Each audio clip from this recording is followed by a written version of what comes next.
வேதங்களுக்கு தலைவன் யாருன்னார்? நான். வேதங்களுக்கு தலைவன் முருகன். மறைகளும் கடந்ததோர் தலைவன். வேதம் வருமோ? வரும். படி. வேதத்தை எடுத்து ஓம், வேதத்தை ஓம் என்று சொல்லி தொடங்குவார். நிறுத்து. முதல்ல சொன்ன ஓங்கார மந்திரத்துக்கு அர்த்தத்தை சொல்லு. அவர் அதுக்குதான் தெரியாது, உள்ளகிறதுக்கெல்லாம் தெரியும். சிவபெருமானத்திலே பாடம் கேட்கிற போது சும்மா போடுற எழுத்துன்னு விட்டுவிட்டார். நாம் எல்லாம் பாரம்பரியமாக போடுகிற பிள்ளையார் சுழிக்கு ஒத்தனும் அர்த்தம் தெரிஞ்சு எழுதல். ஒரு சுழி, ஒரு கோடு, பிள்ளையார் சுழி.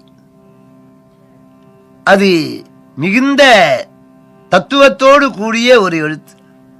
அந்த பிள்ளையார் சுழிக்கு ஒத்தனும் அர்த்தம் தெரிஞ்சு கொள்றதில்லை. பிரணவத்துக்கும் பிரம்மாவுக்கு அர்த்தம் தெரியும். தலையை தொங்க போட்டு நகத்தை கிள்ளி நாணி கோணி நின்றார். என்னான்னாரு?